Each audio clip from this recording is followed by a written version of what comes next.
Why is the commission, why do we appear toothless as far as elections is concerned? Because here in Nakuru, we have seen early campaigns. There are billboards around. Yet we know that elections are advertised officially. And now my worries are, we are having some very good legislation, but the input of implementation, the input of the power to bite is lacking. Na hofu yangu ni moja. Kulingana na hiyo pesa ambayo imesemekana inatakana candidate atumie, ninaiona kama ni kitu kisheria atatumia wakati ambapo bunge itavunjwa ama wakati ambapo uchaguzi kampeni itafunguliwa rasmi na IEBC. Ndio sheria itawashikia hapo watumie hiyo pesa. Na Kenya, hata wakati huu tukimaliza election, campaign itaanza rasmi ya 2032. I'm just concerned about the penalties of the offenders, given that the IEBCs has, I don't think if they have teeth, we shall give them the teeth to bite. One participant asked, does IEBC have the teeth to bite? And if you don't have, there's a suggestion you will give us. IEBC has a teeth to bite. And in the recent by-elections, you have seen what we can do. Whether, and you see, we can fine you, we can even, in the next election, we are contemplating conducting an audit of leaders who intend to contest. Starting from now, the political noise has already started. We are keeping data of who you are. If you are the person who is inciting people, we will warn you. We will ask the relevant organization to step in. Then we will keep for the nomination process. We are going to back candidates on account of their misbehavior. So there is a mic going round. So just raise your hand, straight to the point, so that we record as quickly as possible for your responses to be equally as fast. We have the first one. Thank you. My name is Belly. I'm a resident of Nakuru. I want to thank IEBC so much because I've worked with the IEBC for 20 years on a contractual basis. Now, I think I raised this thing before, but I also need a clarification. One of the few things that maybe hinders my, I wanted a clarification is, Parliament is a legislative body. In Article 95 and 96, it is a constitutional body that ratifies all the regulations. Now here we have a court ruling that inhibits Parliament from participating in the issues of the campaign financing. I find it, I would wish, and we talked during the preliminary, I would wish a clear clarification, because I foresee a dead end over this. One of the things that can happen is Parliament will be able to say, why did IEBC surpass our role as a legislative body? Because in law, if you read Article 248 and 81 to 89, IEBC is not a legislative body. IEBC's role is to conduct referendum and to conduct election. So I pray that we become wise enough and involve Parliament in this process while we enjoy the goodwill of our parliamentarians. The other thing that I pray, honestly, is the timing of this regulation. From the onset, 1 year before election, IEBC comes with a regulation on campaign financing. And I want to thank our legal counsel for bringing to us the brief history. That you've told us, 2012, just before we had our election in 2013, IEBC comes with a regulation, Parliament shoot it down. 2016 again, IEBC comes with a regulation, before election, Parliament shoot it down.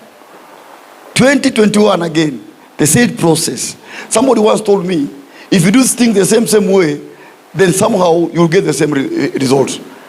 I want to ask myself, Why do we wait until the tail end to come up with such a regulation? And do we really have time? Because my council has told me that 10th August, today we are on 28th, only remaining a few days. Do you think we'll survive this terrain? The last and the least, why is the commission, why do we appear toothless as far as elections is concerned? Because here in Nakuru, we have seen early campaigns. There are billboards around. Yet we know that elections are advertised officially. And now my worries are, we are having some very good legislation, but the input of implementation, the input of the power to bite is lacking. Thank you. God bless you. Those are just Obita. God bless you. Thank you so much. I'm Aden Skawidi from Nakuru City. I'm just concerned about the penalties of the offenders, and given that the IEBCs has, I don't think if they have teeth, we shall give them the teeth to bite. As you say, it's a civil body. Election offenses are very much, even today, people are on the campaign period, and something should happen for them, because as he said, it's just not declared. It's not until next year the election is not vacant. The timing for this is, even if it's not appropriate, I think you can ask for a period to be given a period, because it is only a few days before the tail end of this. Financing, it used to be very good earlier days. In fact, the August Parliament and the 9th Parliament were the best parliament ever, because there was limited campaign financing. Finances that existed brought a mediocre parliament, where the members, they represent themselves. When they represent themselves and they are tumbos, the obviously is, the bills will not even affect the people they govern. They represent their money. So the implementation should be strict.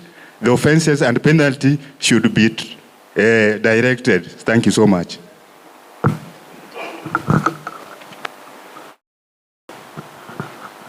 Habari zenu. Kwa majina wananiita Morris Otieno, chairman wa Resident Association. Nimesikia hayo ambayo tumeelezewa kuhusu hiyo bill, na hofu yangu ni moja. Kulingana na hiyo pesa ambayo imesemekana inatakana candidate atumie, ninaiona kama ni kitu kisheria atatumia wakati ambapo bunge itavunjwa, ama wakati ambapo uchaguzi campaign itafunguliwa rasmi na IEBC. Ndio sheria itawashikia hapo watumie hiyo pesa. Na Kenya, hata wakati huu tukimaliza election, campaign itaanza rasmi ya 2032. Na hiyo campaign ya 2032 tena ndio itakuwa mbaya zaidi, itakuwa mapema zaidi, kwa sababu itakuwa kama ni ya urais, wote wanataka kiti. Je, IEBC watatumia njia gani kuzuia campaign kama hizo? Ama mnaweza weka sheria gani ambayo itazuia campaign kama hizo? Enye kama mtu ataanza campaign mapema, mnaweza enda kotini na mumshtaki, na baada ya kumshtaki mwambie okay, amevunja sheria za IEBC, haizi ruhusiwa hata kusimama 2032. Kwa hivyo pesa ya campaign ninaona hii itatumika tu mwezi 3, lakini hizo zingine tuweke mikakati ambayo inaweza wazuia watu kufanya campaign ya mapema. Asante.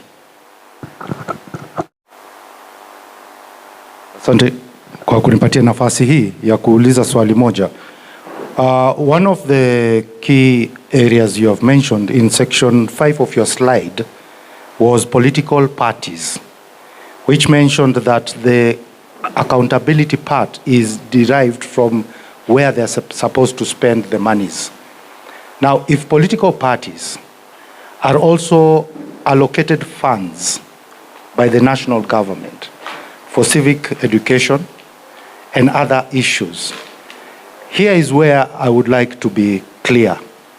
Do these political parties account, as you had said, there will be accountable officers, do they account for the truthful expenditures that will cause the political party responsible for any violations that might come out of them abusing these structures? Because will you be able to monitor them and say they have exceeded their intended expenditures? If that would be ideally seen clearly, then we can also remove the political parties that are not aligned to behave in a way that gives democratic space, the fair and just competition for all the other political parties. This would be ideal for them to be able to be seen as having ideologies that drive the nation, rather than just the muscle to drive the nation. Thank you. So my question is, are they also accountable truthfully for, if anything happens, to be identified as those who break these regulations? Yes, I'm Silverio Wafula, representing the Catholic Justice and Peace. Now my question is, how does IEBC intend to ensure transparency and accountability in campaign financing while protecting the public rights to participate in the electoral process? And then another one, I was looking at the budget there. There's no money for mobilization. And when you look at the candidate, they spend a lot of money mobilizing. Where are you going to indicate that? Because they spend a lot of money. And then another thing, most of these candidates, they are going to withdraw the money. They keep that money in their houses. How are you going to monitor those money? Thank you. So just in the order that they were asked, the first concern, I'm sorry, maybe I've not got some names, but I've captured all your comments. So the first concern was about parliamentary approval, that the law, that you're saying Parliament is a legislative body, then here comes a decision where we do not need parliamentary approval before gazettement. Now this is the position. The court said, section 29(1), maybe I can read what it provides. It was not prohibiting Parliament from being involved in the process. What the current section 29(1) says is, the Commission may make regulations for the better performance of its functions under this Act, and such regulations shall be laid before the National Assembly for approval before they are published in the Gazette. So the unconstitutionality that the court observed was with regard to submitting to Parliament first for approval before we can gazette. So nothing in this declaration prohibits us from engaging Parliament. We have had engagements with members of political parties. Actually, last week, the Commission engaged political parties on the same content we have engaged today, the regulations and the limits. So at least to that extent, we've tried to reach out to parties. Also, the Commission again, and Commissioner is here, will be engaging the Committee on Delegated Legislation, which is the committee that considers things like this, the statutory instruments such as regulations. So the only declaration that the court made is that we do not need parliamentary approval before gazettement, but we are still planning to engage them because we understand and we appreciate that that goodwill or political goodwill is important for us to realize this promise of regulating campaign expenditure. So we are taking their comments into consideration, but also still engaging them. We even forwarded to Parliament and the committee the documents for their comments as well. And even the technical working group that was referenced, part of its membership also, we got some people from Parliament. So they've been able to work with us through this process and also relayed their concern. But still, at the Commission level, they will also engage the relevant committee to also see their comments, what they feel, what they think needs to be included. But to that extent, nothing bars them. It's just that the only thing the court said is we need to undertake public participation. Once we've had those comments and integrated them into the report and our draft regulations, we can gazette. So we do not need approval before that gazettement. Timelines, you asked why a year before. First, I'd say even the law acknowledges that 1 year is sufficient time for people to take out those processes. Regardless, we were talking about the Kriegler Commission, and I believed one of the recommendations that was made is that any election legislation should be done or reforms well in good time so that it can accord all the players sufficient time to interact with the requirements and even for the commission to be better placed to enforce. So I understand the concern, but I'd also like to say, just like in the previous electoral cycles, this is not a journey that has begun now. We started with the stakeholder engagements, technical committee, developing things, considering different comments, and you'd also know definitely that for a long time we didn't have a commission in place. Now that we have a commission in place, we have tried to the best of our ability to fast track all the important things, and that is one of the things that the commission is prioritizing. That's why the commissioner said as we started, there are many things we know that we need to look at, but for purposes of today and knowing the importance of this area, it is one of the areas that they have prioritized. But we still believe that even with little time, that's why we are trying to engage people as much as possible and create awareness on this so that people will have a good appreciation. It's a new area, but we will do the best that we can. And the commission has the capacity to engage people. Then, I don't know if I've addressed all your concerns.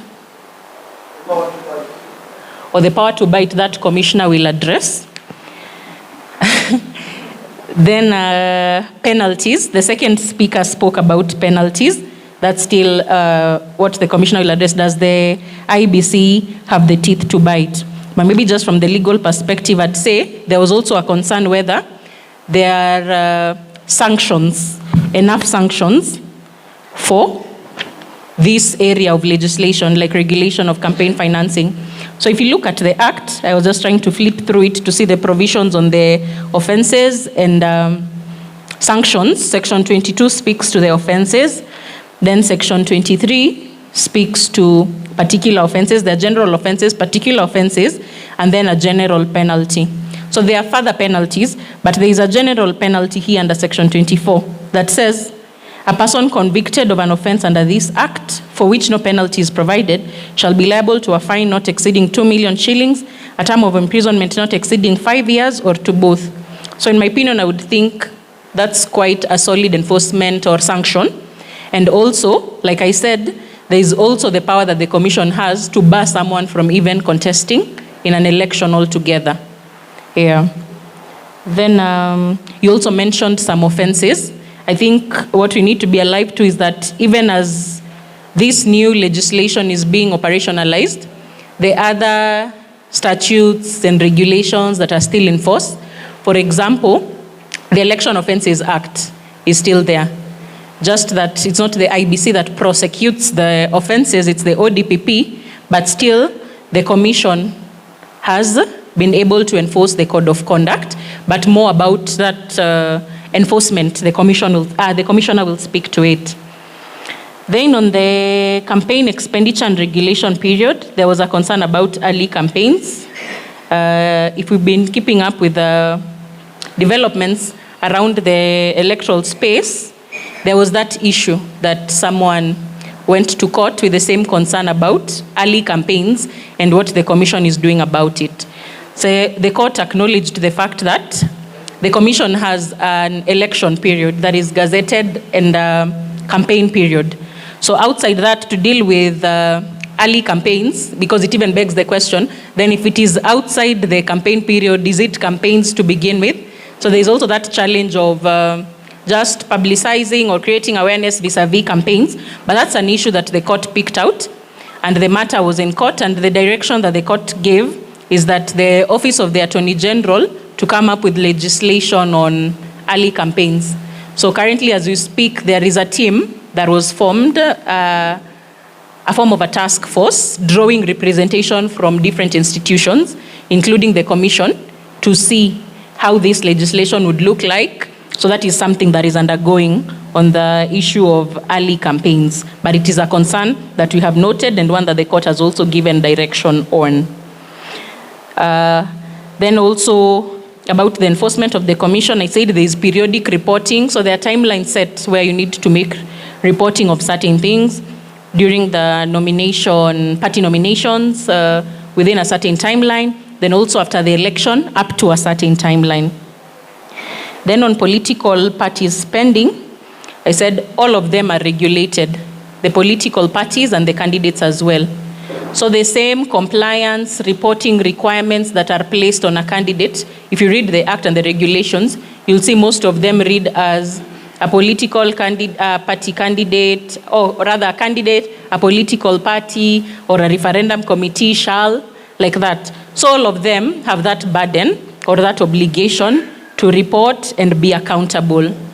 In terms of the limit, we've said they both share the limit. So for a candidate, the support is, whether if you get support from the party and you also have your means, all combined together should not exceed the limit that is set.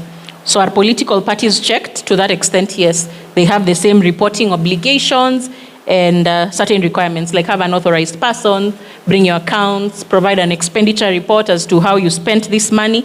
Then if the commission feels like something is not right, the commission has investigative powers and powers to even give certain orders like rectification of records and such like. And like I said, we have seen the history that up to now we've not been able to operationalize the act. So now sitting with the political sector and the candidates, the persons who are to take part in the election, we thought, or we were able to establish sort of a balance of a bit of self-regulation, but now the commission ensuring that it is keen on its enforcement power. So the commission's role is more supervisory, requiring certain reporting, and also where it feels like something is off, you can investigate, you can issue orders and enforce sanctions. So that is what I would say. Money in accounts, that's a relevant concern. Again, as you see, like saying if someone can have money outside, there are ways, when you think about it, that people might come up with ways of trying to evade this limit. But now I believe for purposes of our regulation, we will try to place that requirement that all your campaign financing is through this account. If the commission has reason to believe that something different is happening, they again have the power to investigate that. Because as you'll see, there are many areas, I think also with time as we enforce, we'll be able to encounter certain areas and certain loopholes that might be there that people might try to use. But practically what we can do is to set the requirements. Then if someone flouts them, or if we have reason to believe that someone has flouted them, investigations can be done. Then, Mr. Wafula, I think this was a general one. How does the commission plan to look at transparency and accountability? I think you can also, when you read the act and the regulations, you'd see, I think largely through the reporting mechanisms and the requirements that are placed. For example, you are required to keep records of all the people who contribute to your campaign. You're required to have an expenditure report, and the commission has a register that can be accessible so that someone can know the source of funds and things like that. So to be as transparent and as accountable as possible. I believe I have tried to answer all of the concerns raised so far. So I'll hand over to Commissioner. Thank you very much, Wakili. A big clap for Wakili. I think she has not only answered the questions, but also simplified the entire campaign financing in her presentation. One participant asked, does IEBC have the teeth to bite? And if you don't have, there's a suggestion you will give us. IEBC has a teeth to bite. And in the recent by-elections, you have seen what we can do. Whether, and you see, we can fine you. We can even, in the next election, we are contemplating conducting an audit of leaders who intend to contest. Starting from now, the political noise has already started. We are keeping data of who you are. If you are the person who is inciting people, we will warn you. We'll ask the relevant organization to step in. Then we will keep for the nomination process. We are going to back candidates on account of their misbehavior as we run towards the election. This is a decision the Commission has taken going forward from now. Number two, secondly, we work in an election environment. In an election environment, we are not alone. If it's a matter of hate speech, it is NCIC to act. If it's a matter of violence, it is the National Police Service to act. If it's a matter of other crimes, ODPP is there to act. So we have very many actors in electoral field. It's not only IEBC. And if you look carefully about our elections normally are conducted until the tail end. When does violence begin? In the presidential case, it's always after the result has been announced. Now, IEBC's work ends at the announcement of the result. Once the result has been announced, we have nothing else to do. We have declared the winner. That is our business. But running up to the time when the result is announced, we have no problem. When it comes to violence within the electoral geographical setup, we generally are concerned about the environment in which the elections are being conducted. But our concern mainly is a 400-meter radius. That is our polling station. Anything outside the 400-meter radius becomes the preserve of the National Police Service. They are the ones now to deal with any other violence outside. That is the geographical limit of the polling station. So what have we done? We have realized it is easy for crimes to be committed and it falls in the cracks because we are not working together as a team. So we have brought together NCIC, we have brought together National Police Service, ODPP, all those actors who are involved in enforcement of law and order. We have brought them all together under a program called Electoral Security Arrangement Program, which we have put everybody on the same table and say, okay, hey, look, this is constituency A, we have a crisis there. One politician has gone to incite people over the weekend. This is the rally, this is the clip. Whose business is it? NCIC and ODPP. Run with it. There are goons in some places. There is a new vocabulary in the political setup called goons. There's nothing called goons. These are... So, National Police Service, that is your preserve. Deal with them. So, you will be seeing a lot going forward, a lot of the government actors on the law enforcement platform working very closely together. And we expect to get a more peaceful election as compared. Please don't subscribe to the naysayers who say that the election of 2027 is going to be, it's not going to be anything. It's going to be very peaceful.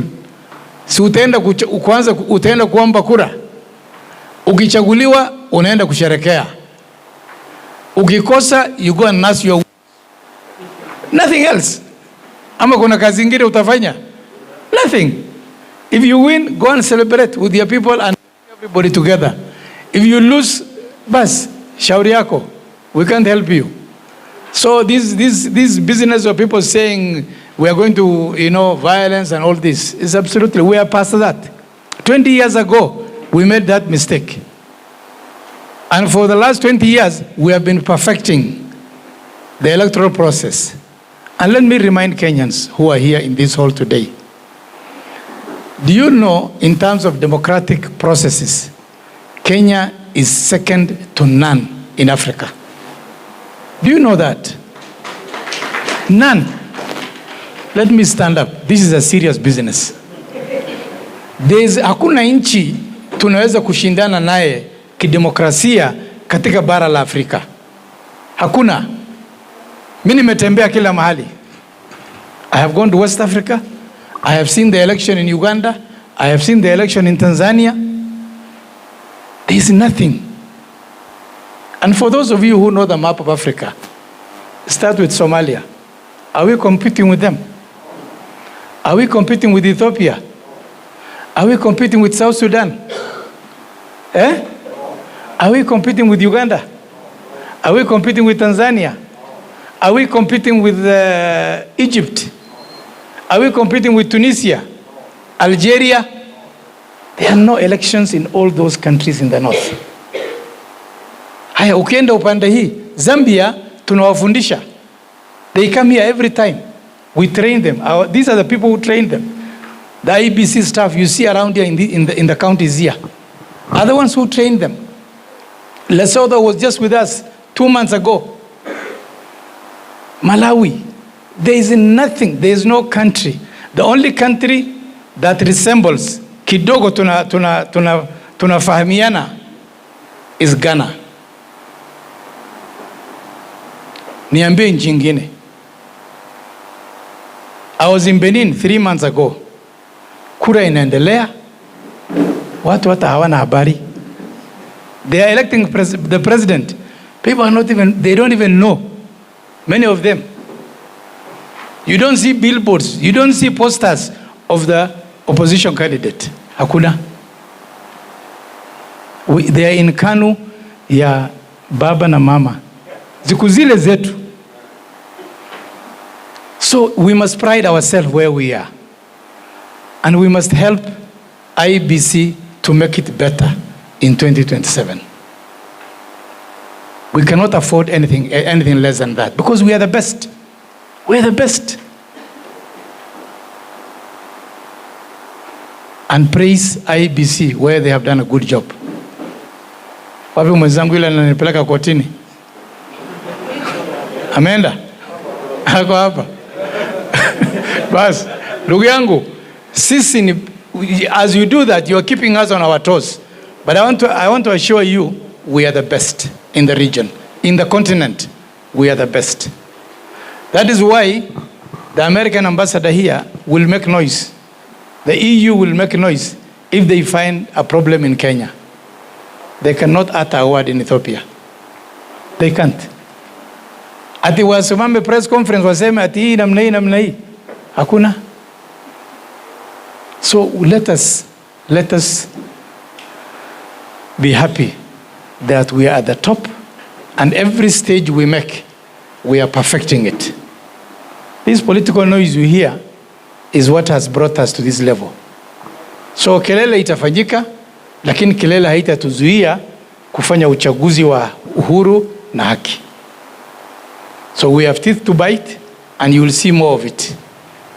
Utaona ya kwamba watu wengine watazuiliwa kucontest in the next election, depending on how they behave between now and the next election. Thank you very much. Of the question asked by on the issue of national treasury funding of political parties. Those parties who qualify under the Political Parties Act, those parties that qualify to receive funding from treasury are also accountable, and they are audited by the Office of the Auditor General. And once these regulations on ECF come in, we'll be demanding or accessing those reports from our side to see whether they are compliant.